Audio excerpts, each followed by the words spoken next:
Il est tout juste 18h, c'est l'heure d'une nouvelle édition sur Grand Lille TV. Soyez les bienvenus, nous sommes le mardi 18 septembre.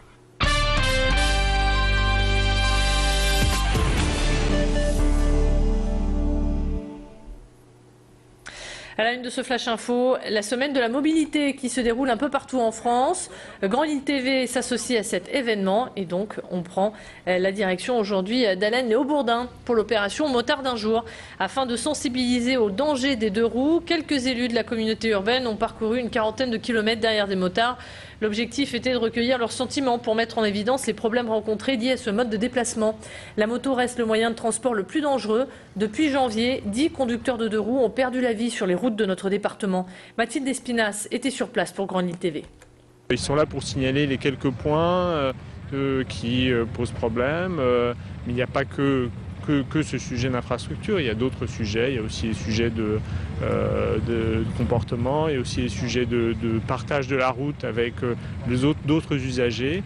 Donc c'est une occasion de faire un point collectivement dans un cadre sympathique, de découvrir un monde qu'on connaît moins. Je ne suis pas motard, donc ça me permet de rencontrer des motards et de voir quelles sont leurs préoccupations.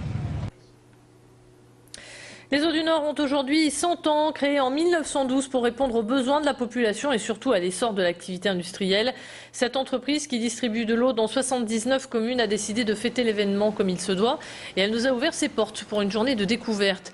L'eau est le produit alimentaire le plus contrôlé. L'eau du robinet de notre région est de bonne qualité, mais elle est calcaire. Plus d'explications au micro d'LNC. Ici sur la région nord, on a une eau qui est très dure, on est à 55 de degrés TH de dureté.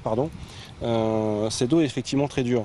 Le traitement qu'on a ici sur l'usine permet d'abattre une partie de cette dureté d'eau. Bien sûr, on ne va pas tout abattre parce qu'effectivement, le calcium est une donnée importante dans les eaux de boisson et est très bon pour la santé. Alors c'est une entreprise qui est née d'un besoin très fort en matière de santé publique au début du siècle, en 1912. L'eau du robinet, à l'époque, c'était quasiment un produit de luxe, un produit high-tech, ça n'existait pas. Et donc il fallait répondre à ce besoin de ne pas propager de maladies hydriques, c'est-à-dire des maladies, par exemple, pour l'intestin ou la typhoïde dans les populations. Et l'eau du robinet devenait indispensable. Alors il a fallu effectivement accompagner l'industrialisation de la métropole, puisqu'à l'époque c'était une société qui avait besoin de beaucoup d'eau pour les tissages, pour les filatures, et donc ça a permis d'accompagner ce développement. C'est la rentrée pour tout le monde, y compris les partis politiques. La Fédération du Nord du PS s'est réunie hier après-midi en présence de Gilles Pargnot, premier secrétaire, Patrick Caner, président du Conseil général, mais aussi Michel-François Delannoy, président du groupe socialiste du Conseil régional. Cette rencontre entre socialistes a permis d'évoquer la venue du Premier ministre dans les semaines à venir. L'idée de promouvoir des projets et d'en revoir certains, comme le canal Seine-Nord. À noter que Jean-Marc Ayrault sera accompagné de Cécile Duflot et François Lamy. Le 11 octobre prochain, ils se rendront à Roubaix pour évoquer la politique de la ville.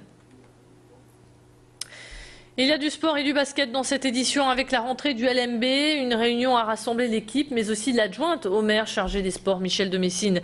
Il était question de présenter les objectifs pour cette année, de présenter les nouvelles recrues, mais aussi le nouveau staff technique. L'équipe va connaître cette année une nouvelle impulsion avec l'arrivée d'Abou Ndiaye comme entraîneur.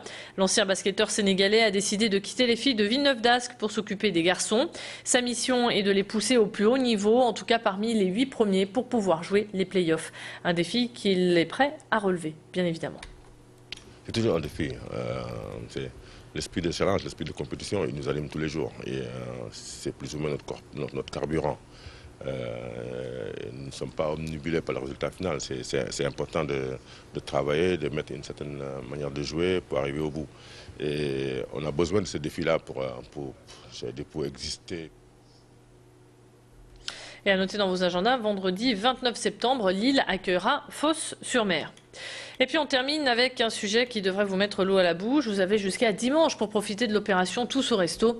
L'idée est simple, vous faire découvrir les tables de notre métropole lilloise en offrant un menu à la personne qui vous accompagne. Autrement dit, un menu acheté, c'est un menu offert. Plusieurs établissements, comme le restaurant gastronomique L'Auberge de l'Harmonie à Bondu, participent à cet événement. L'opération remporte un tel succès que le restaurant affiche déjà complet tous les midis. Point fort de cette manifestation gustative, les qualités et les prestations restent inchangées. Plus de précisions au micro de Macha Grunessen. On est passé bien entendu par des sites. Nous avons également mis cette prestation sur notre propre site internet. Nous avons un fichier client également important, aussi bien en internet qu'en lettres courrier, donc avec lequel on a travaillé. C'est-à-dire qu'on a dû contacter, je pense, 2 000 ou 3 000 personnes. Et d'ailleurs, cette année, l'opération pour nous est même exceptionnelle puisqu'on refuse énormément de monde. On est complet toute la semaine. C'est un menu classique du restaurant. On a tous les jours en semaine, bien sûr, différents types de menus. Et on a repris la base d'un de ces menus pour faire cette opération. Ce que je veux dire, c'est qu'on travaille la même qualité de produit. C'est la même prestation que d'habitude. C'est pas parce que c'est une opération, un menu sur 2, qu'on va y mettre des produits de moins bonne qualité ou des préparations moins bien faites. Il y a certains qu'on va, par exemple, que certains services, comme le vendredi soir, le samedi ou le dimanche, on va limiter Il ne faut pas non plus négliger la clientèle habituelle, si vous voulez. Maintenant, il y a certains qu'on ne pourrait pas non plus offrir cette prestation toute l'année, dans le sens où, pour nous, la rentabilité n'est pas la même.